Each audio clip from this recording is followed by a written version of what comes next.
नमस्कार है दोस्तों, भाइयों बहनों एवं प्रिय सभी लोगों का। सबसे पहले तो भाई मैं स्वागत करता हूं इस वीडियो में आने के लिए। दोस्तों आप सभी को बता दूं, यहां पर इंडिया देश के बिहार स्टेट की लेजिस्लेटिव काउंसिल द्वारा नोटिफिकेशन आउट हुए हैं, जिसके अंदर 26 लोगों की रिक्रूटमेंट या वैकेंसियां आउट हुई है। ठीक है जी। इसके अंदर आप लोगों को बता दूं दोस्तों, ये वैकेंसी स्टेट बिहार में रहने वाली है। इंडिया देश के बिहार स्टेट में टोटल वैकेंसी 26 रहेंगी। अब पोस्ट है इसमें स्टीनोग्राफर, डेटा एंट्री ऑपरेटर और भी 2 से 3 तरह की पोस्टें हैं, जिसके ऊपर ये नोटिफिकेशन आपका बिहार लेजिस्लेटिव काउंसिल यानी कि बिहार स्टेट का जो विधान परिषद है उनके द्वारा आउट कर दिया गया है, जिसके ऊपर वो लोग टोटल 26 लोगों को रिक्रूट करके जॉब देंगे। पोस्टें सही हैं, अगर आप लेना चाहो ले सकते हैं। इस वीडियो में आपको पूरा नोटिफिकेशन क्लियर कर दूंगा कि भाई क्या रहेगा इस जॉब के लिए। सबसे पहले तो ये बिहार स्टेट की जॉब है। ठीक है। अगर दूसरे किसी स्टेट से या यूनियन टेरिटोरी से अप्लाई करना चाहो तो आप अप्लाई कर सकते हैं, नहीं तो वो मैं आप लोगों को आगे बताऊंगा। सबसे पहले आप सभी लोगों का इस वीडियो में स्वागत करता हूँ, जितने भी भाई और जितने भी बहनें एवं जितने भी प्यारे दर्शक सुन रहे हैं इस वीडियो में, चाहे वो किसी भी स्थान से सुन रहे हो, पूरे विश्व भर में, पूरे इस दुनिया में, आप सभी लोगों का सबसे पहले तो स्वागत है दोस्तों। यहाँ पर आपको दिखेगा बिहार लेजिस्लेटिव काउंसिल के वेबसाइट पे आओगे तो होम पेज पर आवश्यक सूचना के अंदर बहुत सारे न्यू नाम से जो है पॉइंट आपको मिल जाएंगे, जैसे आप यहाँ पर देख सकते हैं। इसके अंदर मैं आपको दिखाता हूँ 2024 के अंदर विज्ञापन संख्या सेकंड है। ठीक है जी। इस साल का दूसरा नोटिफिकेशन है इस बिहार लेजिस्लेटिव काउंसिल के अंदर, जिसके अंदर ये वैकेंसी निकाली गई है। अब बात ये आती है कि अदर स्टेट अदर यूटीज वाले एलिजिबल है या नहीं है इन वैकेंसी पर, और अगर वो एलिजिबल है तो वो कैसे फॉर्म भरेंगे और कौन सी कैटेगरी से वो लोग रिजर्वेशन ले सकेंगे नहीं ले सकेंगे, सारी जानकारी इस वीडियो में कवर कर रहा हूँ। समझ आ जाए तो लाइक शेयर कमेंट वगैरह करना जरूर, सब्सक्राइब वगैरह करना, और खासकर अपने तक ना रखकर दूसरे लोगों तक भी पहुंचा देना इस जानकारी को। अपना भला तो करें ही, साथ में लोगों का भी भला कर दे और लोगों तक इस चीज़ को शेयर जरूर करें। ठीक है जी। तो चलिए हम डिस्कस कर लेते हैं पूरा इसके अंदर जो भी आपका ये आ रखा है, तो इसको लेकर पूरा नोटिफिकेशन डिस्कस कर रहा हूँ इस वीडियो में, तो ध्यान से सुनिएगा। वैकेंसियों की संख्या कम है मानता हूँ, लेकिन इसके अंदर जो जॉब है वो अच्छी जॉब है, इसीलिए मैं आपके साथ ये वाला रिक्रूटमेंट कवर करने आया हूँ इस वीडियो में, क्योंकि मेरे को पता है कि वैकेंसी कम भी आ रही है, तब भी अगर अच्छी जॉब हो तो अच्छी जॉब करना बेहतर रहता है, ना कि ये भीड़ में जाने से अच्छा ये है कि कम लोगों में ही चले जाओ लेकिन वो वैकेंसी लो जो कि हमें मिल सके। मतलब कि भीड़ में तो आप समझ रहे होंगे ना, भीड़ वाली वैकेंसियों को लेने में इतना फायदा नहीं होता जितने में वो जो खासकर उन वैकेंसियों को लेने में फायदा होता है जो कि भले ही कम वैकेंसी आए लेकिन अच्छी पोस्ट हो, उसमें ज़्यादा फायदा होता है। तो आप लोग ये वाली वैकेंसी जरूर लेना जो भले ही कम वैकेंसी हैं लेकिन पोस्टें अच्छी हैं। डेटा एंट्री ऑपरेटर है, स्टीनोग्राफर है, और ये सारी पोस्टें इन्होंने निकाली हैं। और इससे पहले मैंने काफ़ी बार ये रिक्रूटमेंट्स ये वाले कवर करे थे। टाइपिंग वाले जो होती है, ये टाइपिंग जॉब्स बहुत अच्छी होती है। हालांकि टाइपिंग में स्टीनोग्राफी बहुत अच्छी एक स्किल होती है, उसमें शॉर्ट हैंड जैसी चीज़ें होती है, वो सीखो ज़रूर, वो बहुत अच्छी चीज़ है, आपके बहुत काम आएगी। और यही वीडियो में मैं कह रहा हूँ। तो सबसे पहले आपको दिखा दूँ आवश्यक सूचना में आपके सामने 2 से 3 नोटिस रहेंगे। आप यहाँ से देखिए, इसमें लिखा है औपबंधिक परीक्षा कार्यक्रम होगा। यहाँ पर सेकंड नोटिफिकेशन के अंदर इन्होंने बताया सहायक प्रशाखा, और इसके अलावा ये लोग प्रशाखा पदाधिकारी और डेटा एंट्री ऑपरेटर और आशु लिपिक आप लोगों के स्टीनोग्राफर को कहते हैं, डीईओ को डेटा एंट्री ऑपरेटर कहते हैं, और आपके जो सहायक प्रशाखा पदाधिकारी मतलब होता है असिस्टेंट ऑफिसर। ठीक है जी। अब इन तीनों के बारे में हम बात करेंगे। इसके पहले आपको इस पर टिक करना होगा, तो इस तरीके से आपके सामने फाइल आ जाएगा। ठीक है, ये आपका स्केड्यूल आ चुका है। आप देखोगे मैं सारी चीज़ें आपके साथ इस वीडियो में डिस्कस करूंगा, एक एक पॉइंट टू पॉइंट सारी जानकारियां मैं डिस्कस करूंगा। 3 नोटिस इन्होंने इस चीज़ के ऊपर आउट करे। एक तो इन्होंने आवश्यक सूचना नाम से आउट करा है, तो उसको हम देख लेते हैं। ये आपकी आवश्यक सूचना है, जैसे कि आप यहाँ पर आओगे तो ये आपकी आवश्यक सूचना नाम से आपको मिलेगी ये फाइल, और यही फाइल आप देखोगे, ये वाली फाइल आप यहाँ देखोगे, वही सेम फाइल ये है। ठीक है जी। देखो ये आप रिक्रूटमेंट सेक्शन से आके देख सकते हैं, सेम फाइल आपको यहाँ से मिल जाएगी। तो आपको एक तो ये वाली फाइल हम डिस्कस करेंगे इस वीडियो में, जो कि आपके सामने अभी स्क्रीन पर चल रही है। और इसके अलावा जो तीनों नोटिस आए हैं आप लोगों के इस रिक्रूटमेंट को लेकर, वो मैं तीनों ही डिस्कस करूंगा। सबसे पहले हम इसको भी क्लिक कर लेते हैं, और आप देखोगे यहाँ पर, आप देखोगे तो एडवर्टाइजमेंट नंबर 2 है ये, और इसको अप्लाई करने का लिंक है ये। बेसिकली इस पर आप क्लिक करते हो तो इस तरीके से आ जाएगा। ये लिंक कौन सा, ये लिंक वो है जो आप यहाँ पर स्क्रीन पर पहले से खुला हुआ देख रहे हैं। तो तीनों ही लिंक आपको दिख जाने वाले हैं। इस तरीके से आप लोग यहाँ पर आ जाना अप्लाई करने के लिए। डिटेल्ड नोटिफिकेशन देख सकते हैं भाई, फॉर्म कैसे भरना है उसका इंस्ट्रक्शन यहाँ दिया है, उसको भी देख सकते हैं कि कैसे फॉर्म भरेंगे। फोटो अपलोड करने के लिए कौन से प्रोसेस फॉलो करने हैं वो भी इन्होंने यहाँ दिया है। है। तो इन तीनों प्रोसेस को आप फॉलो कर सकते हैं।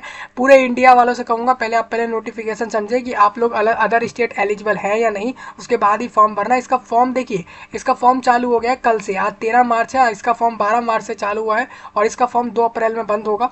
आपके पास सिर्फ 20 दिन है, अगर आप क्वालिफिकेशन रखते हो अप्लाई कर देना और 2 अप्रैल को इसका फॉर्म बंद हो जाएगा और ये फॉर्म ऑनलाइन जमा होगा। ठीक है जी, तो आपको एक फॉर्म भरने का वीडियो दूंगा, उसको देखकर फॉर्म भर लेना इस वैकेंसी पर, आपको समझ आ जाएगा। ठीक है, तो ये तो आपको समझ आ ही रहा होगा इतने सारे पॉइंट। तो हम इन्हीं सारे तीनों पॉइंटों को डिस्कस करेंगे इस वीडियो में, तो ध्यान से सुनिएगा और आखिर तक जरूर सारी बातें सुनकर और समझकर ही इस वैकेंसी पर अप्लाई करने जाना। ये बिहार लेजिस्लेटिव काउंसिल के अंदर ये वैकेंसी है, यानी कि जॉब गवर्नमेंट होगी, ये बात तो आप मान लो। ठीक है जी, तो आपको 3 तरह की पोस्टें इन्होंने निकाली है। वैकेंसियों की संख्या 26 है मानता हूँ, लेकिन आपको पता है काफ़ी बार रिक्रूटमेंट नोटिफिकेशंस आते हैं तो वो लोग कहते हैं कि हमने अभी जो वैकेंसी दी है ना नोटिस में, जब आपकी ज्वाइनिंग होगी हो सकता है ये वैकेंसी अब बढ़ घट जाए। तो अगर जहाँ वैकेंसी कम आती है चांसेस रहते हैं कि वो वैकेंसी बढ़ेंगी, और जहाँ ज़्यादा आती है हो सकता है कि वो वैकेंसी और ज़्यादा हो जाए या कम भी हो जाए। ठीक है, तो आपके लिए तो वीडियो खास ही है, तो ध्यान से सुनिए सारी जानकारियाँ। सबसे पहले आप देखोगे यहाँ पर हम इंपॉर्टेंट नोटिस पर आते हैं, ये वाला, ये मैंने सारे वीडियो के नीचे दे दी है, website link, apply link, notification, सारी चीज़ें वीडियो के नीचे दी है, तो वहाँ से देख लेना। इसको से इसमें आपका सिलेक्शन के लिए एक एग्जाम होगा। ठीक है, उस एग्जाम को दे देना सभी लोग। आपको बताए तो बिहार विधान परिषद सचिवालय है ये, BLCS recruitment examination 2024 second recruitment हो रहा है ये। इसके अंदर सहायक प्रशाखा पदाधिकारी है, उसके लिए ये लोग प्रारंभिक परीक्षा कराएंगे, जिसमें आप लोगों की ये 14 अप्रैल को सुबह में हो जाएगी मॉर्निंग शिफ्ट में। इसके अलावा ये लोग हिंदी टंकण यानी कि हिंदी में टंकण कराएंगे। इसके अलावा आपका इंग्लिश में भी ये लोग टंकण कराने वाले हैं, टंकण परीक्षा कराएंगे, मतलब स्किल टेस्ट जो होता है आप लोगों का इस पोस्ट के लिए वो आपका होगा। और MS वर्ड प्रोसेसिंग जांच परीक्षा, मतलब कि MS वर्ड प्रोसेसिंग मतलब ये होता है भाई, MS वर्ड नाम का एक एप्लीकेशन है। ठीक है, माइक्रोसॉफ्ट एक कंपनी है, उसने एक MS वर्ड नाम से एक एप्लीकेशन बनाया हुआ है, जिस पर लोग तरह तरह की जो है फाइल डॉक्यूमेंट से जुड़े वर्क करते हैं। खासकर उसमें बहुत सारी टूल्स होते हैं जो कि बहुत लोगों के काम आते हैं। तो मैं आपको बता दूं, MS वर्ड प्रोसेसिंग अगर आपको आता है तो उसका भी यहाँ पर होगा आपका टेस्ट। ठीक है, तो ये सारे स्किल टेस्ट रहेंगे जो 5 मई में होगा। और मुख्य परीक्षा इसी वाले पोस्ट के लिए अगर आप फॉर्म भरते हैं तो इसका मेंस एग्जाम 19 मई को होगा। सेम अगर आप डेटा एंट्री ऑपरेटर पे फॉर्म भर रहे हो तो उनका एग्जाम 14 अप्रैल में दोपहर में होगा, उनका पहला एग्जाम। उसके बाद उनका आपका DEO में आपको पता है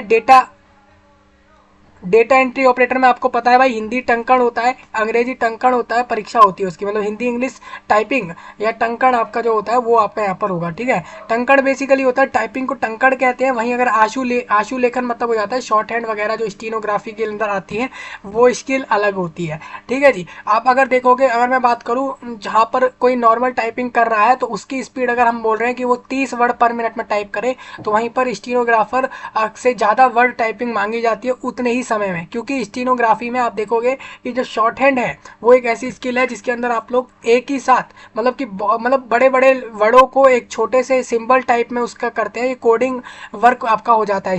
शॉर्ट हैंड बेसिकली ये है कि आप बड़े बड़े वर्डों को एक शॉर्ट में एक दो वर्ड के अंदर कोई सिंबल द्वारा बनाकर उसको प्रेजेंट कर रहे होते हैं, वो आपका शॉर्ट हैंड होता है। ठीक है, तो वो स्टीनोग्राफी में लिया जाता है। तो आप देख सकते हैं डेटा एंट्री ऑपरेटर में इन्होंने साफ बताया है कि आप लोगों का मॉर्निंग में एग्जाम हो जाएगा 14 अप्रैल में। इसके अलावा आप लोगों की टाइपिंग का वही एग्जाम आपका भी 5 मई में हो जाएगा। आशु लिपिक जो लोग स्टीनोग्राफर पे अप्लाई करेंगे उनको बता दूं, एग्जाम सबका सेम दिन होना है और स्किल टेस्ट भी सबका सेम दिन होगा।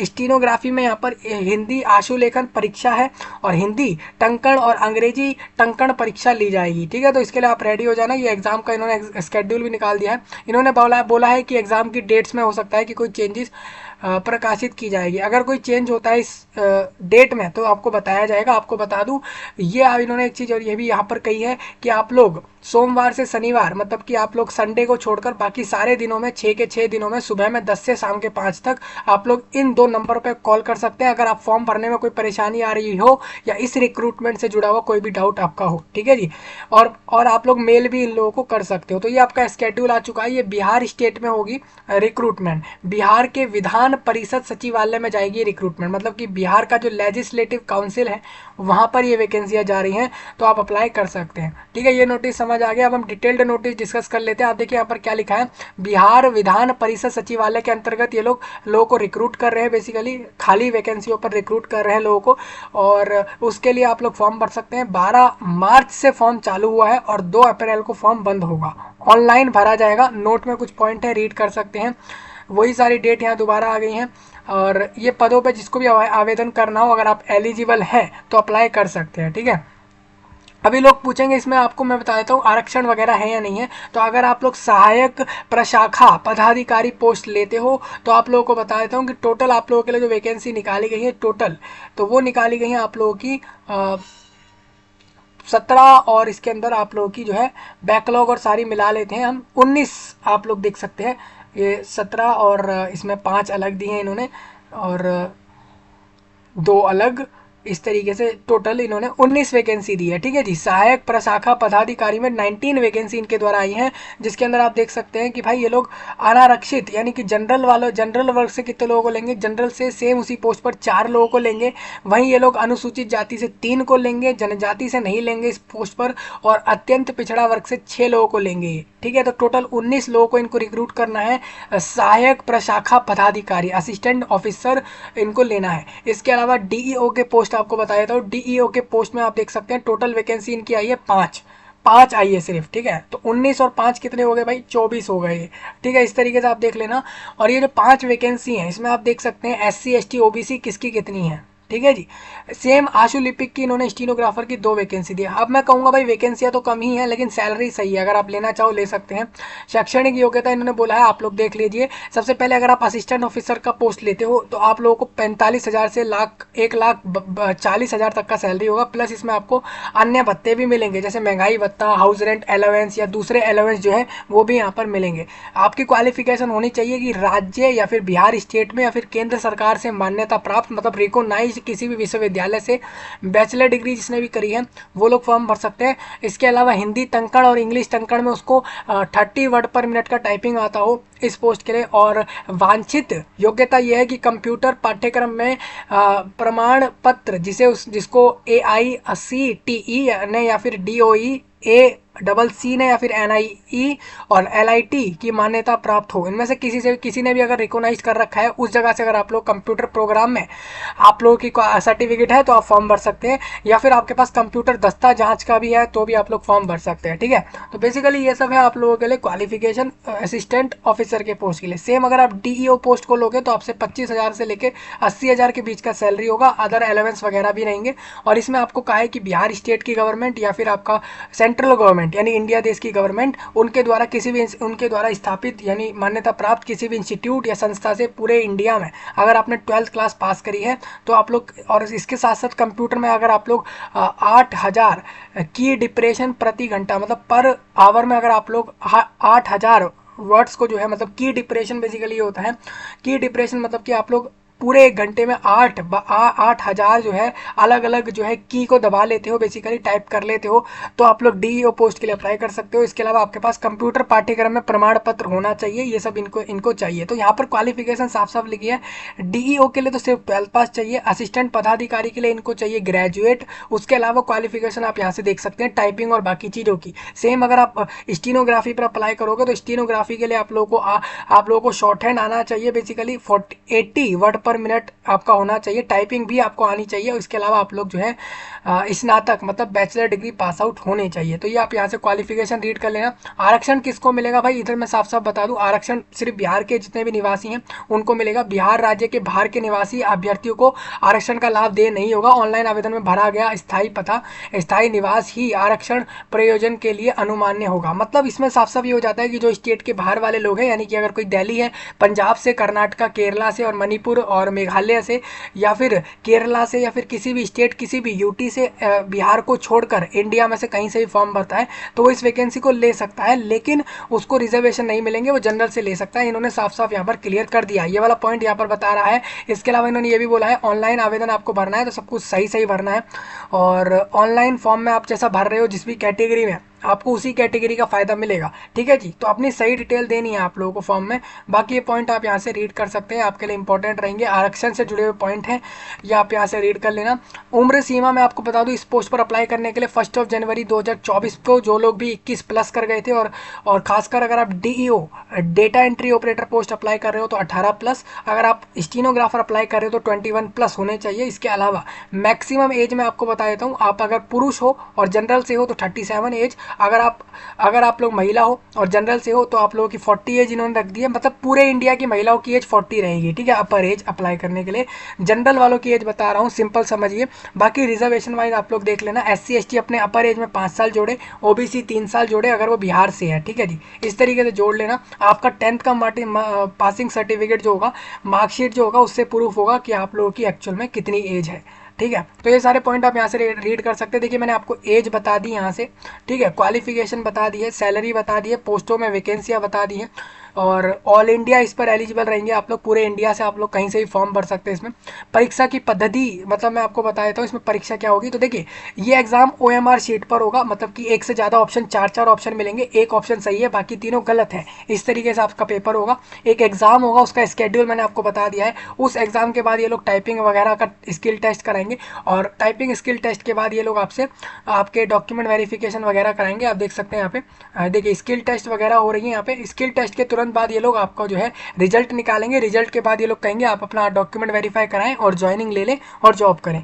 ठीक है जी, इस तरीके से चलेगा इस रिक्रूटमेंट में। OMR शीट पर ये एग्जाम होना है, ये तो आपको क्लियर हो गया होगा। कितने कितने मार्क्स का एग्जाम है, क्या मार्किंग स्कीम है, कितने क्वेश्चन आने हैं, सारी चीज़ें आपके सामने लिखी हुई है, तो इसको आप यहाँ से रीड कर लेना, ये आपके लिए इंपॉर्टेंट रहेगा। डेटा एंट्री ऑपरेटर, और देखिए सभी का पेपर अलग अलग होगा, तो यहाँ पर सभी के एग्जाम पैटर्न को रीड कर सकते हैं। सभी के सारे पेपर के सबके सब पेपर ऑब्जेक्टिव बेस्ड रहेंगे, इतना तो कंफर्म्ड है, मतलब कि MCQ में होंगे, और साथ साथ वो लोग OMR शीट पर लेंगे। ठीक है, तो ये सारे पॉइंट आप यहाँ से रीड कर लेना। आशु लिपिक के बारे में लिखा है, प्रारंभिक परीक्षा आपकी जो होगी उसके लिए इन्होंने यहाँ पर कुछ बातें लिखी है। सारे एग्जाम में जो पेपर होंगे, क्वेश्चन पेपर में जो आपके क्वेश्चंस रहेंगे बेसिकली वो सारे ऑब्जेक्टिव पेपर क्वेश्चन रहेंगे, मतलब कि आपके MCQ रहेंगे।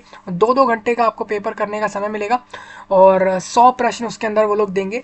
और प्रारंभिक परीक्षा में ये लोग 400 अंक की एग्जाम कराएंगे आप लोगों की। तो आप सारा कुछ यहाँ से रीड कर सकते हैं। और देखिए क्या कुछ आएगा पेपर में, मैं आपको बता देता हूँ।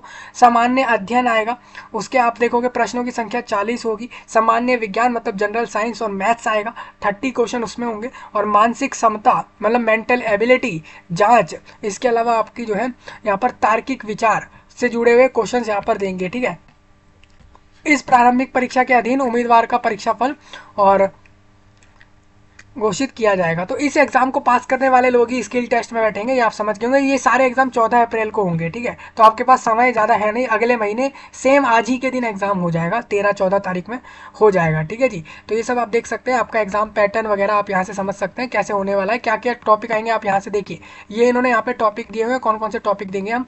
मुख्य परीक्षा भी होगी इसके अंदर, ठीक है जी, इन्होंने वो भी बताया। तो उसमें आपका क्या कुछ होगा, देखिए मुख्य परीक्षा का पाठ्यक्रम इन्होंने साफ साफ यहाँ बता दिया है, जिसके अंदर ये लोग प्रथम पत्र देंगे, 100 अंक का पेपर कराएंगे, 2 घंटे का समय देंगे, हिंदी भाषा का ज्ञान पूछेंगे, निबंध, पत्र लेखन और व्याकरण, वाक्य और विन्यास और संक्षेपण और इसके अलावा स्पष्टीकरण से जुड़े हुए टॉपिक आप देखोगे क्या क्या चीज़ें आपसे पूछेंगे। इसमें आपको बता दूं मुख्य एग्जाम जो मेंस एग्जाम होगा, आप देखोगे यहाँ पर इन्होंने अभी तक प्रीलिम्स का स्केड्यूल जारी करा है, मुख्य का भी इन्होंने बता दिया। देखिए कुछ देखिए आप लोगों का यहाँ पर असिस्टेंट ऑफिसर पोस्ट के लिए इनका मेंस एग्जाम भी होगा, तो उसका भी इन्होंने बता दिया उसमें क्या कुछ आएगा। ठीक है, बाकी जो 2 पोस्ट है उसके लिए इन्होंने मेंस एग्जाम नहीं लेना है। ठीक है, तो जिसके लिए मेंस एग्जाम होगा तो उसका आप देख सकते हैं उस पोस्ट के हिसाब से इन्होंने लिखा हुआ है। तो हर पोस्ट के हिसाब से इन्होंने सिलेबस लिखा है, यहाँ से चेक कर लेना। और फॉर्म की फीस कितनी रहेगी, तो फॉर्म की फीस आपको बता दूँ, अगर आप बिहार स्टेट के रिजर्वेशन में हो, SC ST हो तो 150 रुपये आपके लगेंगे, और बिहार राज्य के अगर निवासी हो और अगर आप आरक्षित और अनारक्षित वर्ग की महिला हो, मतलब महिलाओं के लिए सिर्फ 150 लगेंगे, मतलब पूरे इंडिया की महिलाओं से 150 रुपये चार्ज होंगे फॉर्म पर। ठीक है, और जो लोग बिहार के रिजर्वेशन में है SC ST उनसे भी 150 रुपीज़ लगेंगे। लेकिन जो बिहार के बाहर से फॉर्म डालेंगे, खासकर पुरुष लोग और वो लोग जो बिहार के बाहर से हैं और किसी भी वर्ग से आते हैं, तो उनसे 600 रुपये लेंगे। महिलाओं को छोड़कर, महिलाओं का इसमें 150 है। ठीक है जी, पूरे इंडिया की महिलाओं से सेम चार्ज ले रहे हैं ये, वो इन्होंने यहाँ पर लिख दिया है। फीस कैसे पे होती है, debit card, credit card, net banking, UPI, Bharat पे, गूगल पे, पेटीएम, जो भी इंटरफेस चल रहे हैं अभी करंटली इंटरनेट पे, इस चीज़ को प्रोवाइड करने के लिए वहाँ से आप पेमेंट कर सकते हो। ठीक है जी।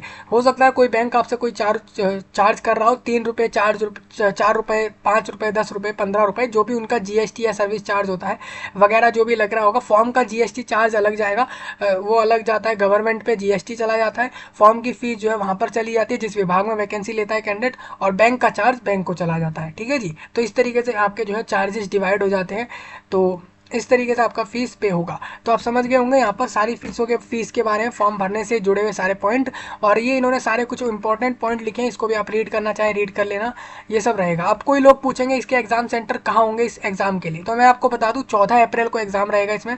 और ये कमलेंदु कुमार सिंह है, ये बिहार स्टेट में बिहार विधान परिषद में निदेशक हैं, उनके यहाँ पर साइन है और ये नोटिस आ चुका है। ठीक है। अभी इसका फॉर्म चल रहा है, अभी 12 मार्च से फॉर्म चालू है, ये 2 अप्रैल में फॉर्म बंद हो जाएगा। आप फॉर्म जाकर भर लेना। पूरा इंडिया इस वैकेंसी पर एलिजिबल रहेगा। बिहार के बाहर वालों को जनरल से फॉर्म भरने होंगे और बिहार वालों को इसमें जो है अपनी कैटेगरी से फॉर्म भरने हैं, इस बात का ध्यान रखेंगे। आप सभी को एक 26 वैकेंसी जो आप लोगों के लिए आई हैं वो आपको मिल जाएंगी। ठीक है। आपकी जॉब गवर्नमेंट होगी, इस बात का ध्यान रखेंगे। स्टेट गवर्नमेंट की जॉब है ये, स्टेट गवर्नमेंट रिक्रूटमेंट बॉडी है इसके अंदर बेसिकली। तो ये यानी कि जॉब आपकी गवर्नमेंट होगी और जिसको भी लेनी है ले सकते हैं। मैंने आपका एक एक पॉइंट कवर कर दिया है, सिलेबस दिखा दिया है, एग्जाम पैटर्न दिखा दिया है, मार्किंग स्कीम दिखा दी है, सैलरी बता दी है और एलिजिबिलिटी बता दी है, फॉर्म अप्लाई करने का प्रोसेस यहाँ पर लिखा हुआ है। तो सारी चीज़ें आप यहाँ से देखकर समझ सकते हैं। ठीक है। तो इस तरीके से पूरा नोटिफिकेशन आपका हो चुका है। अब आप अप्लाई कैसे करोगे वो भी मैं बता देता हूँ। पूरा इंडिया इन वैकेंसी पर एलिजिबल रहेगा। पोस्टों के नाम मैंने आपको बता दिए हैं। 12th पास और ग्रेजुएट्स की वैकेंसी है। सिर्फ डीईओ को 12th पास चाहिए, बाकी पोस्टों के लिए ग्रेजुएट होना चाहिए कैंडिडेट का। अब ग्रेजुएट वो किसी भी जगह से हो सकता है, मतलब वो BBA, BCA, BCom, BTech, B architecture, B planning, LLB, law वाला या किसी भी फील्ड का हो सकता है, मैनेजमेंट का भी हो सकता है वो। ठीक है जी। अब देखिए ये आपका नोटिफिकेशन के सामने यहाँ पर न्यू रजिस्ट्रेशन में क्लिक करके फॉर्म भरने की तरफ जाना। अभी किसी को फॉर्म भरने में अगर फोटो अपलोड करने में कोई परेशानी हो तो वो इस पर क्लिक करेगा, तो उसको एक इन्होंने फाइल दी है कि भाई फोटो कैसे अपलोड करोगे, तो जेपीजी या जेपीईजी फॉर्मेट में लगाओ और उसका साइज इस केबी के बीच में रखो। अगर नहीं आता तो एक वीडियो आपको मैंने पहले ही बताई हुई है, उस वीडियो को जाकर देख ले, उसके अंदर आपको सारा प्रोसेस समझ आ जाएगा। ठीक है जी। इसके अलावा आप लोग यहाँ से देखोगे फॉर्म भरने का पूरा प्रोसेस का भी इन्होंने अलग से फाइल दिया है। देखिए ये पूरा प्रोसेस दे दिया, तो इस तरीके से आप देखकर समझ लेना और फॉर्म अप्लाई कर लेना। ठीक है। इस तरीके से आप अप्लाई कर लोगे इस वैकेंसी पर फॉर्म और आपका फॉर्म अप्लाई हो जाएगा इस रिक्रूटमेंट पर। तो मुझे उम्मीद है भाई नोटिफिकेशन क्लियर हो गया, फॉर्म भरने का प्रोसेस भी क्लियर हो गया होगा। इस तरीके से अप्लाई कर लेना। अगर कोई प्रॉब्लम आए तो मैं आपको फॉर्म भर के पूरा प्रोसेस दे दूंगा। इस तरीके से आप बिहार की इस रिक्रूटमेंट पर अप्लाई कर सकते हैं। 26 वैकेंसी हैं लेकिन जॉब पोस्टें अच्छी हैं। ठीक है। आप डायरेक्ट लेजिस्लेटिव काउंसिल सेक्रेटरीट में जाओगे, मतलब परिषद विधान, मतलब कि जो स्टेट की जो विधान परिषद सचिवालय है उसमें वैकेंसियाँ जा रही हैं। तो वैकेंसियाँ अच्छी हैं, आप लेना चाहो ले सकते हैं। स्टेट गवर्नमेंट जॉब होगी, 26 वैकेंसी हैं। डीईओ, स्टीनोग्राफर और इसके अलावा असिस्टेंट, इसके अलावा एक पोस्ट मैंने आपको बताया असिस्टेंट ऑफिसर का पोस्ट रहेगा इसके अंदर। ठीक है जी। तो तीनों पोस्ट आपने यहाँ से समझ लिए, पोस्टों के नाम आपने यहाँ से समझ लिए। सहायक प्रशाखा पदाधिकारी है वो, मतलब ये पोस्ट, इन तीनों में सबसे बड़ा पोस्ट यही है। फिर उसके बाद स्टीनो है, फिर डीईओ है। तो आप अगर चाहें, अगर आप तीनों पर ही एलिजिबल हो, ग्रेजुएट हो, तो मैं तो कहूँगा कि भाई टाइपिंग और स्टीनोग्राफी अगर आती है, शॉर्ट हैंड वगैरह आते हैं, तो आप लोग पहले पोस्ट नंबर 1 लो, फिर 3rd लो, फिर 2nd को लो। आप तीनों पोस्ट पर फॉर्म भर सकते हैं, उसका फीस अलग अलग पे करके आप अलग अलग फॉर्म भरोगे। ठीक है जी। चलिए कोई डाउट हो कमेंट में बताना। ये नोटिफिकेशन पूरा डिस्कस हो गया, एग्जाम का डेट भी डिस्कस हो गया, तो तैयारी कर लें सिलेबस देखकर। ठीक है। और कोई डाउट वगैरह हो वही कहूँगा बता देना ज़रूर, और इस जानकारी को अपने तक ना रखें, लोगों तक शेयर कर दें, पूरे इंडिया में पूरे वर्ल्ड में लोगों तक पहुँचाएँ, और लाइक शेयर कमेंट और सब्सक्राइब वगैरह करें। चलिए मैं मिल रहा हूँ आपसे जल्दी, तब तक के लिए आप सभी का धन्यवाद।